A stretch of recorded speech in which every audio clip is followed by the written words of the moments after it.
TSPSC group 1, group 2 ఇతర పోటీ పరీక్షలు సిద్ధమవుతున్నటువంటి అలాగే టీశాట్ ప్రేక్షకులందరికీ కూడా టీశాట్ తరపున శుభాకాంక్షలు. ఈ సెషన్లో మనము గ్రూప్ 1 ప్రిలిమ్స్ మెయిన్స్ సంబంధించిన అంశంలో భాగంగా మనకి యూనిట్ 4లో ఉన్నటువంటి ఒక ప్రధానమైనటువంటి అంశము ఇది తెలంగాణ జనాభా లక్షణాలు మరియు తెలంగాణ జనాభా లెక్కలకు సంబంధించిన అంశము.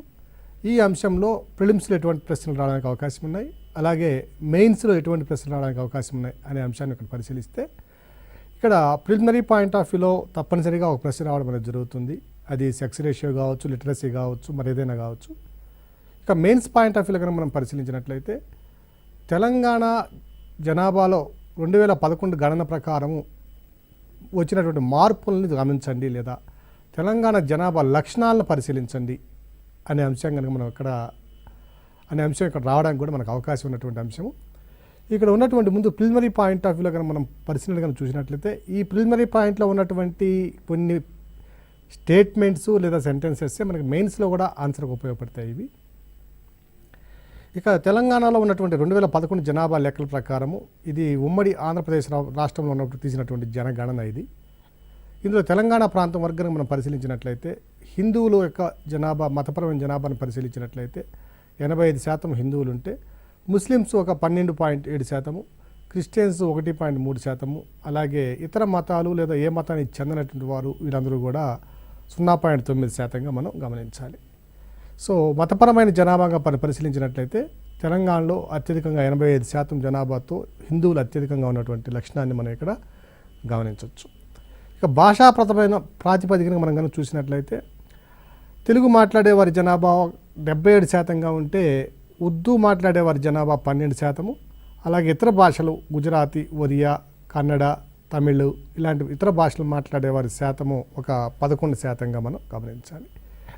సో ఇక మతపరమైనటువంటి భాషాపరమైనటువంటి అంశాలు రెండింటి పరంగా మనం చూసినట్లయితే హిందువులు అత్యధికంగా తెలుగు మాట్లాడేవారి జనాభా తెలంగాణలో అత్యధికంగా ఉంది మనం గమనించవచ్చు. ఇక తెలంగాణలో 2011 జనాభా లెక్కల ప్రకారం కనుక చూసినట్లయితే మొత్తం జనాభా కనుక చూసినట్లయితే 3.5 కోట్లు లేదా 350 లక్షల జనాభా ఉంటే అందులో స్త్రీలకి మరియు పురుషులకి ఉన్నటువంటి జనాభా వ్యత్యాసం చాలా స్వల్పంగా ఇక్కడ మనం గమనించవచ్చు. పురుష జనాభా దాదాపుగా 1.76 కోట్లు లేదా 176 లక్షలు ఉంటే స్త్రీల జనాభా 1.74 కోట్లు లేదా 174 లక్షలుగా మనం స్త్రీల జనాభాని మనం గమనించవచ్చు. కేవలం 2 లక్షల చిల్లర మాత్రమే స్త్రీలకి పురుషులకు ఉన్నటువంటి వ్యత్యాసం ఇక్కడ మనం గమనించాలి. అయితే స్త్రీ పురుషుల యొక్క జనాభాలో పెద్దగా వ్యత్యాసం లేదు అనే అంశాన్ని మనం ఇక్కడ మెయిన్స్ పాయింట్ ఆఫ్ వ్యూలో గుర్తుంచుకోవాలి. ఇక స్త్రీ పురుష నిష్పత్తిని కనుక మనం పరిశీలించినట్లయితే అంటే ప్రతి 1000 మంది పురుషులకు ఉన్నటువంటి స్త్రీల సంఖ్యను కనుక మనం పరిశీలించినట్లయితే ఇది 988గా మనం గమనించవచ్చు. So sex ratio in Telangana is around 988. అలాగే జన సాంద్రత పాపులేషన్ డెన్సిటీ కనుక చూసినట్లయితే ప్రతి చదరపు కిలోమీటర్కు 312 మంది నివసిస్తున్నట్లుగా మనం ఇక్కడ గమనించవచ్చు.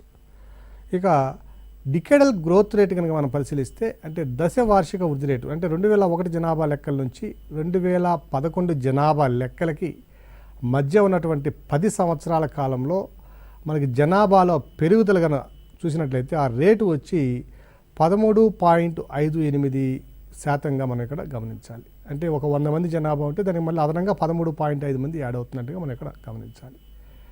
ఇక గ్రామీణ జనాభా అలాగే పట్టణ జనాభా ఈ అంశాలను కనుక మనం పరిశీలించినట్లయితే గ్రామీణ జనాభా వచ్చి ఒక 2.12 కోట్లు లేదా 213 లేదా 214 లక్షల జనాభాని మనం ఇక్కడ గమనించవచ్చు. ఈ గ్రామీణ జనాభాల్లో కూడా పురుష జనాభా 107 లక్షలు కనుక అయితే స్త్రీల జనాభా వచ్చి అది కూడా సుమారుగా 107 లక్షలుగానే ఉంది. అంటే వ్యత్యాసం వచ్చి ఒక 6 లక్షలు మాత్రమే వ్యత్యాసం ఉంది. సో గ్రామీణ జనాభాలో ఉన్నటువంటి పురుషులకి స్త్రీలకి పెద్ద వ్యత్యాసం పెద్దగా మనం గమనించకపోవచ్చు. ఇక్కడ కేవలం 6 లక్షల జనాభా మాత్రమే ఇక్కడ వ్యత్యాసం గమనించాలి. ఇక గ్రామీణ జనాభాలో ఉన్నటువంటి స్త్రీలకి పురుషులకి మధ్య ఉన్న లింగ భేదం కూడా పెద్దగా పూర్తి స్థాయిలో లేకపోవడం గమనించవచ్చు. అంటే స్త్రీ పురుష నిష్పత్తిని కనుక చూసుకున్నట్లయితే ప్రతి 1000 మంది పురుషులకు 999 స్త్రీల మన లభ్యత అనేది మనం ఇక్కడ గమనించవచ్చు. సో స్త్రీ పురుష నిష్పత్తి సెక్స్ రేషియో కూడా చాలా గణనీయంగా దాదాపు 1000కి దగ్గరగా ఉన్నటువంటి పరిస్థితిని కూడా మనం ఇక్కడ గమనించడానికి అవకాశం ఉంది. ఇక మొత్తం జనాభాలో గ్రామీణ జనాభా కనుక చూసినట్లయితే అంటే 100%లో 61% గ్రామీణ జనాభా అయితే పట్టణ జనాభా వచ్చి 38.82%గా మనం గమనించాలి. సో పట్టణ జనాభా కనుక మనం పరిశీలించినట్లయితే 136 లక్షల మంది పట్టణ జనాభా ఉంటే ఇది ఆ పట్టణ జనాభాలో పురుష జనాభా వచ్చి 69 లక్షలు అయితే పట్టణ జనాభాలో స్త్రీల జనాభా వచ్చి ఇది మనకి ఈ ఒక 69 అంటే ఇది 136 దాదాపుగా ఒక 66 లక్షల జనాభాని ఇక్కడ మనం గమనించవచ్చు. సో ఇక్కడ దశవార్షిక వృద్ధి రేటు మనం గమనించాము ఇది. ఇక పట్టణ జనాభాలో ఉన్నటువంటి స్త్రీ పురుషుల మధ్య నిష్పత్తిని కనుక మనం పరిశీలించినట్లయితే సెక్స్ రేషియోని కనుక మనం పరిశీలించినట్లయితే 970 సెక్స్ రేషియో మనం ఇక్కడ గమనించాలి. గ్రామీణ ప్రాంతాల్లో స్త్రీ పురుష నిష్పత్తి 999గా ఉంటే మనకి పట్టణ ప్రాంతాల్లో ఉన్నటువంటి స్త్రీ పురుష నిష్పత్తి 970గా ఇక్కడ గమనించాలి. అలాగే బాలబాలికల్లో ఉన్నటువంటి సెక్స్ రేషియోని కనుక మనం పరిశీలించినట్లయితే అంటే ఈ చిల్డ్రన్స్ సెక్స్ రేషియో ఇది 0 నుంచి 6 సంవత్సరాల మధ్యకాలంలో ఉన్న వారికి మాత్రమే పరిగణలో తీసుకోవడం జరుగుతుంది. ఈ 0 నుంచి 6 సంవత్సరాల కాల పరిధిలో ఉన్నటువంటి ఈ వయసులో వారి యొక్క సెక్స్ రేషియో అనేది చాలా గణనీయంగా తగ్గుతున్నట్లుగా మనం ఇక్కడ గమనించాలి. అంటే బాలబాలికల్లో చూస్తే ప్రతి 1000 మంది బాలురకు కేవలం 932 బాలికలు మాత్రమే ఇక్కడ ఉన్నట్లు గమనించాలి. అంటే దీని యొక్క అంతరార్థాన్ని మనం కనుక గమనించినట్లయితే రానున్నటువంటి దశాబ్దం 2 దశాబ్దాల కాలంలో స్త్రీ పురుష నిష్పత్తి మరలా తగ్గబోతున్నట్లుగా మనకి ఇక్కడికి గణాంకాలు తెలియజేస్తాయి. అంటే బాలబాలికల్లో ఉన్నటువంటి బాలల రేపటి పౌరులు కాబట్టి ఈ బాలికల సంఖ్య ఇప్పుడు తక్కువ ఉంటే భవిష్యత్తులో కూడా ఇంకా తక్కువగానే ఉంటుంది కాబట్టి సో బాలబాలికల నిష్పత్తి అనేది భవిష్యత్తుని తెలియజేస్తుంది ఇక్కడ. ఇక మొత్తం జనాభాలో బాలబాలికల యొక్క అంటే చిల్డ్రన్ యొక్క పర్సంటేజ్గా మనం చూసినట్లయితే ఇది 11.4%గా ఇక్కడ మనం గమనించాలి. మొత్తం జనాభాలో బాలబాలికల జనాభా 11.4%. ఇక మొత్తం జనాభా కనుక చూసినట్లయితే 0 నుంచి 6 సంవత్సరాల మధ్యకాలంలో ఉన్నటువంటి బాలబాలికల యొక్క జనాభాని మనం పరిశీలించినట్లయితే ఇది దాదాపుగా 39 లక్షల మంది బాలబాలికలు 0 నుంచి 6 సంవత్సరాల లోపల కలిగినటువంటి వయసు కలిగినటువంటి మనం చూడవచ్చు. మొత్తం జనాభాలో ఉన్నటువంటి అక్షరాస్యత శాతాన్ని కనుక మనం పరిశీలించినట్లయితే ఇది దేశ సగటు కంటే కూడా తక్కువలో ఇక్కడ మనం గమనించవచ్చు. సో ఇక్కడ మొత్తం జనాభాలో 206 లక్షలు లేదా 207 లక్షల మంది అంటే 2,07 లక్షల మంది జనాభా మాత్రమే అక్షరాస్యులుగా ఉన్నారు 3.5 కోట్ల మందిలో. ఇది వచ్చి 66.54% అక్షరాస్యతకి సమానంగా ఉంది. ఇక పురుషుల అక్షరాస్యతను మనం పరిశీలించినట్లయితే వాళ్ళ యొక్క శాతం 75%తో 117 లక్షల మంది పురుషుల అక్షరాస్యులు అయితే 89 లక్షల మంది స్త్రీలలో అక్షరాస్యులై ఉండి మొత్తం అక్షరాస్యతల్లో వారి యొక్క శాతాన్ని కనుక మనం పరిశీలించినట్లయితే 66.54%. అంటే స్త్రీ యొక్క మొత్తం జనాభాలో పరిశీలిస్తే 66.54% మాత్రమే ఈ అక్షరాస్యులు ఉంటే పురుషుల యొక్క జనాభాలో పోల్చినప్పుడు 75% మంది అక్షరాస్యులుగా ఉన్నారు. ఇక జన సాంద్రతని కనుక మనం పరిశీలించినట్లయితే మనకు ఆటోమేటిక్గా ఇది చాలా నగ్నం సత్యం, అందరూ తెలిసిన సత్యమే. హైదరాబాద్ మహానగరం కాబట్టి ఇక్కడ జన సాంద్రత కూడా అత్యధికంగా ఉండడం సాధారణం. ఇక్కడ ప్రతి చదరపు కిలోమీటర్కి 18,172 మంది నివసిస్తున్నట్లుగా మనకు తెలుస్తుంది 2011 జనాభా లెక్కల ప్రకారం. సో అత్యధికంగా జనసాంద్రత కలిగిన జిల్లా హైదరాబాద్ జిల్లా అయితే అత్యల్పంగా జనసాంద్రత కలిగిన జిల్లా కూడా మనకి ఆదిలాబాద్ జిల్లాగా గుర్తించబడింది.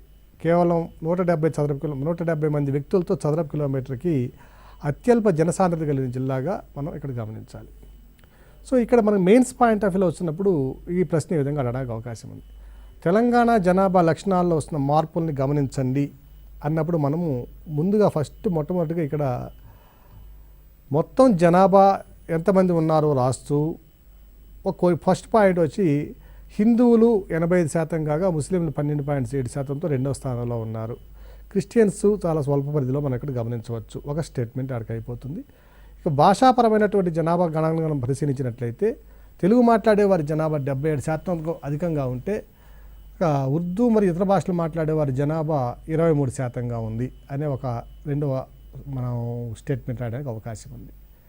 ఇక మొత్తం స్త్రీల జనాభా పురుషుల జనాభాను మనం పరిశీలించినట్లయితే ఇక్కడ స్త్రీల జనాభాకు పురుషుల జనాభాకు పెద్దగా తేడా లేదు గ్రామీణ ప్రాంతాల్లో అనే విషయాన్ని మనం గమనించాలి. ఇంతకుముందు చెప్పుకున్నట్లుగా 999 అనేది స్త్రీ పురుషుల యొక్క సెక్స్ రేషియో ఉంది గ్రామీణ ప్రాంతాల్లో. అదే పట్టణ ప్రాంతాల్లో చూసినట్టు 970 మంది కాబట్టి సో మొత్తం మీద ఓవరాల్గా చూసినప్పుడు స్త్రీ పురుష నిష్పత్తి వచ్చి 988 అనేది మనకి తెలుస్తుంది కాబట్టి సో జాతీయ సగటు కంటే స్త్రీ పురుష నిష్పత్తి అత్యధికంగా ఉంది. కానీ గ్రామీణ ప్రాంతాల్లో ఈ తేడా లేదా భేదం అనేది చాలా స్వల్పంగాను, గ్రామీణ ప్రాంతాల కంటే పోలిస్తే పట్టణ ప్రాంతాల్లో కొంతమేర అంతరం అనేది కొంచెం ఎక్కువగానే ఉన్నట్లు మనం గమనించవచ్చు. ఇదొక పాయింట్ కూడా మనం రాసుకోవాలండి. గ్రామీణ పురుష జనాభాలకి గ్రామీణ స్త్రీల జనాభాకి ఉన్నటువంటి వ్యత్యాసం కూడా కేవలం ఒక 5-6 లక్షల మంది మాత్రమే అనేది కూడా ఇక్కడ ఒక పాయింట్ మనం రాసుకోవడానికి అవకాశం ఉంది. ఇక గ్రామీణ ఇప్పటికీ కూడా తెలంగాణ ప్రాంతము అత్యధికంగా గ్రామీణ ప్రాంతాల్లోనే నివసించడం మనం గమనించవచ్చు. 61% పైగా జనాభా గ్రామీణ ప్రాంతాల్లో నివసిస్తుంటే పట్టణ జనాభా కేవలం 38.8% మాత్రమే మనకి పట్టణ ప్రాంతాల్లో నివసిస్తున్నారు. ఇక్కడ అర్బనైజేషన్ అనేది కూడా కొంత తక్కువగా ఉంది అనే అంశాన్ని కూడా మనం గమనించాలి.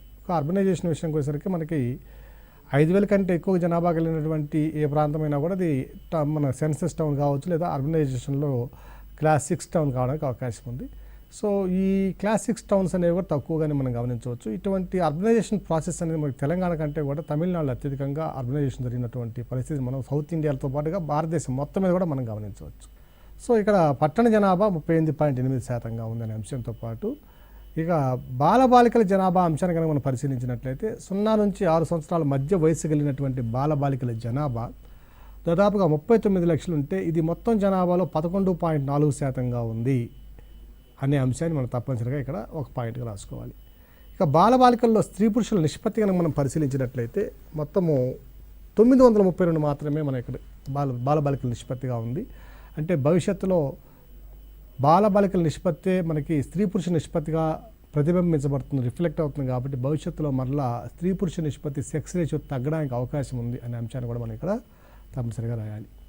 తెలంగాణలో ఉన్నటువంటి అక్షరాస్యత అంశాన్ని మనం పరిశీలించినట్లయితే మొత్తం జనాభాలో ఉన్నటువంటి అక్షరాస్యత అనేది మనం పరిశీలించినట్లయితే 66.54% అక్షరాస్యతగా ఉంటే అందులో పురుషుల్లో ఉన్నటువంటి మొత్తం జనాభాలో 75% అక్షరాస్యులు అయితే స్త్రీలలో ఉన్నటువంటి జనాభాలో 57.99% లేదా 58% అక్షరాస్యత కలిగి ఉంది.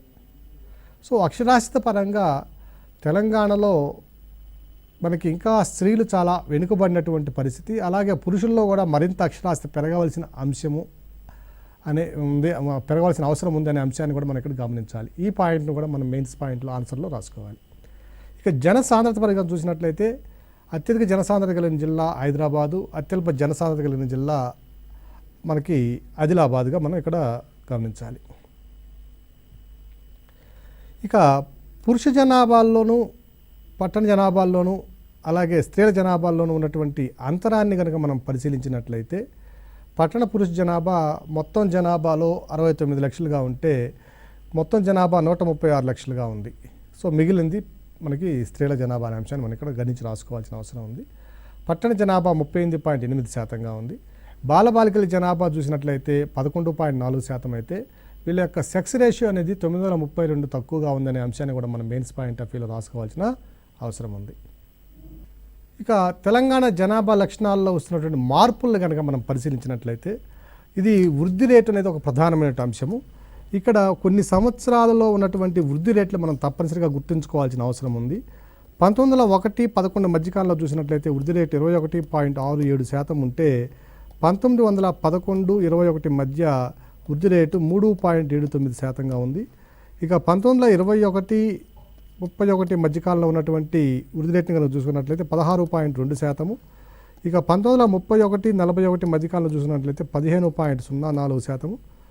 అలాగే 1941-51 మధ్యకాలంలో కనుక చూసుకున్నట్లయితే ఇది 16.61%. 1951-61 మధ్యకాలంలో కనుక చూసుకున్నట్లయితే ఇది 16.48%. ఇక 1961-71 మధ్యకాలంలో చూసుకున్నట్లయితే 24.6%.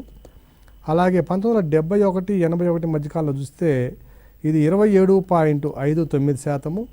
అలాగే 1981-91 మధ్యకాలంలో కనుక మనం 81-91 మధ్యకాలంలో కనుక చూసినట్లయితే ఇది 29.27%. అలాగే 1991-2000 మధ్యకాలంలో అంటే 2001 మధ్యకాలంలో కనుక చూసినట్లయితే ఇది 18.97%. అలాగే 2001, 2011 మధ్యకాలంలో చూసినట్లయితే 13.58%. సో ఈ తెలంగాణ జనాభాలో వృద్ధి రేట్లో మనం మార్పులు చూసినట్లయితే స్వాతంత్ర్యానంతరం గరిష్టంగా 1961, 71 మధ్యకాలంలో మనకి గరిష్టంగా జనాభాలో పెరుగుదల ఒక్కసారిగా గమనిస్తే 71, 81 మధ్యకాలంలో అది మరింత పెరిగి 81, 91 నాటికి గరిష్టంగా 29.27% తగ్గింది. అలాగే 2001 తగ్గుదల కూడా గణనీయంగా తగ్గుదల సంభవించి 2001, 2011 నాటికి కనుక చూసినట్లయితే మనకి జనాభా వృద్ధి రేట్లో గణనీయమైన మార్పు సంభవించి 13.58% తగ్గుదల సంభవించింది అనే అంశాన్ని కూడా మనం ఇక్కడ తప్పనిసరిగా ఈ గణాంకాలను గుర్తుంచుకొని రాయాల్సిన అవసరం ఉంది. ఇక్కడ అభ్యర్థులందరూ కూడా ఇక్కడ స్వాతంత్రానికి తరువాత ఉన్నటువంటి లెక్క గణాంకాలు మీరు తీసుకుంటే సరిపోతుంది.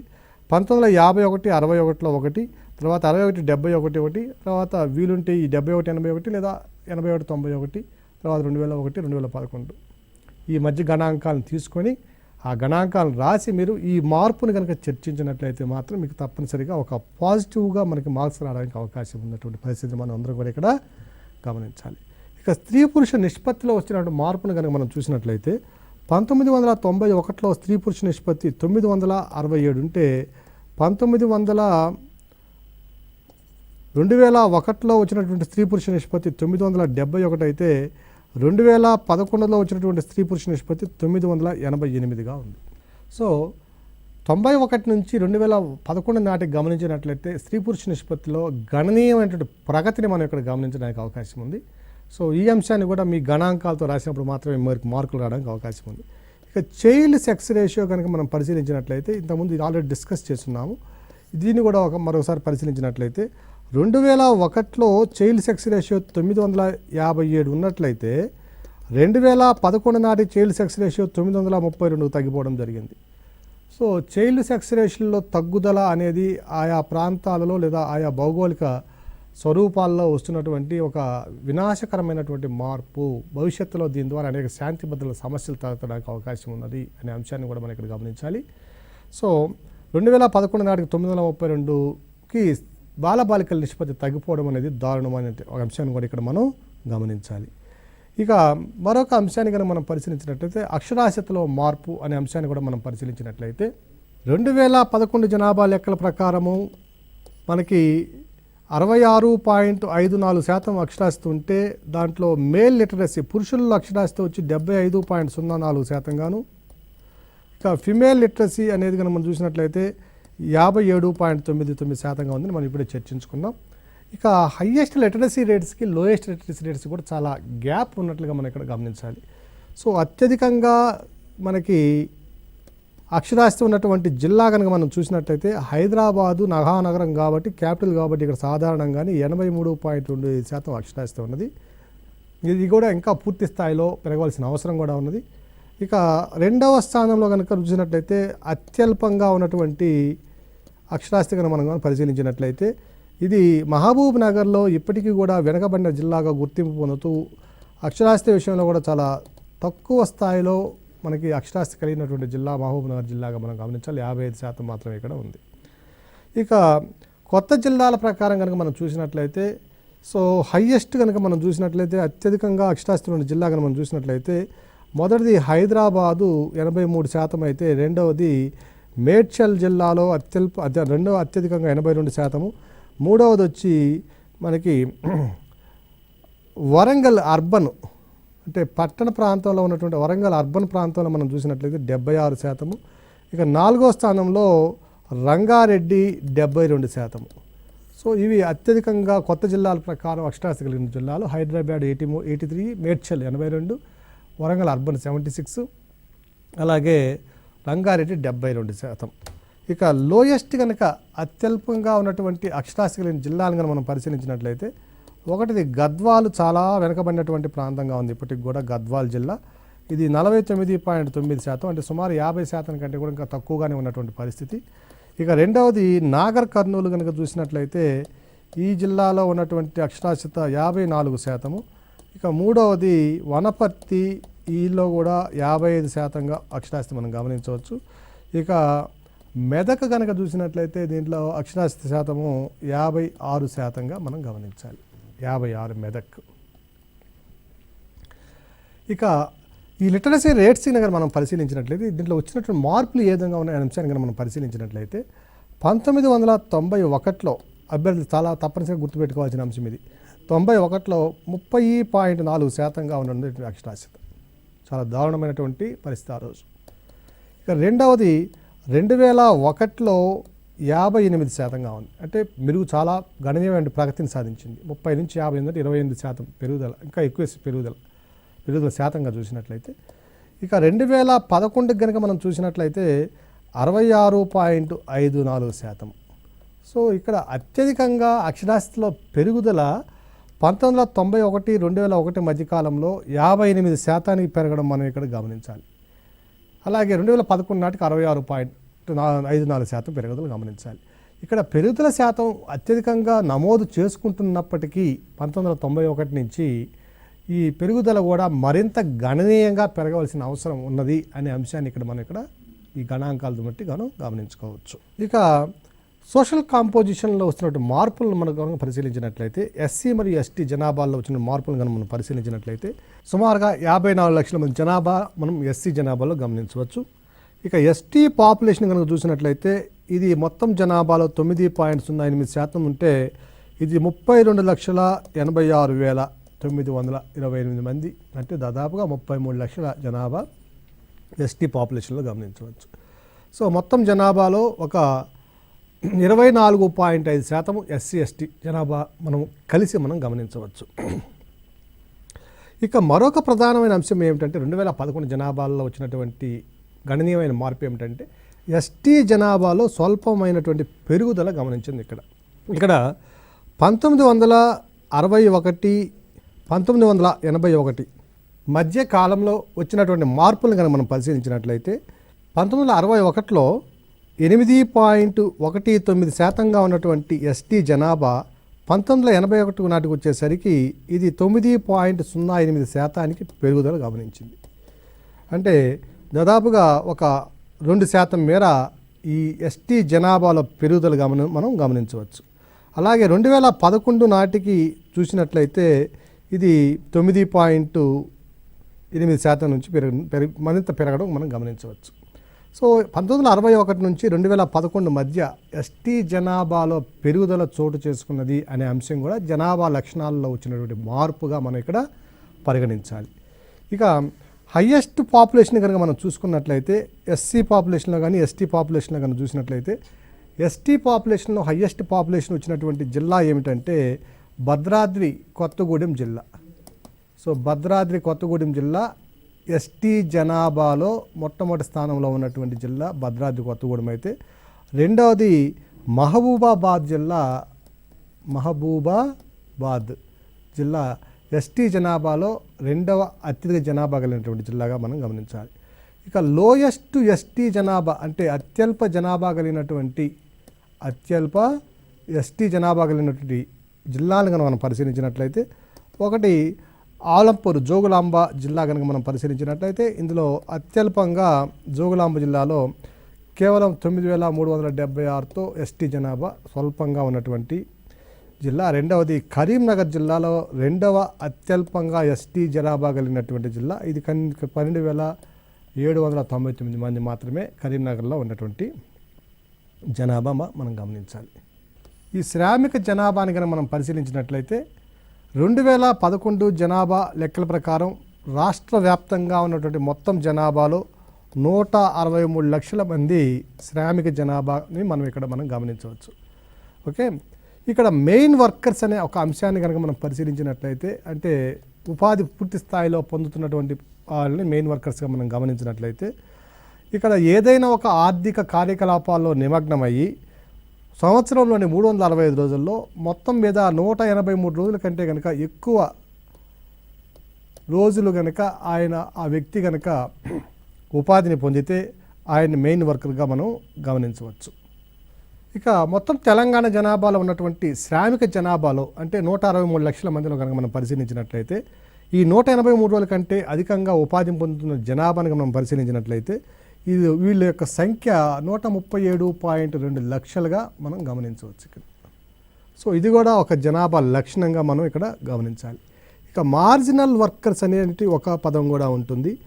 సో మెయిన్ వర్కర్స్కి మార్జినల్ వర్కర్స్ తేడా ఏమిటంటే అక్కడ 183 రోజుల కంటే ఎక్కువ రోజులు పొందితే ఏమో మెయిన్ వర్కర్స్, ఇక్కడ 183 రోజుల కంటే కనుక తక్కువ రోజులు కనుక ఉపాధిని పొందితే వీళ్ళు మార్జినల్ వర్కర్స్గా మనం గమనించాలి.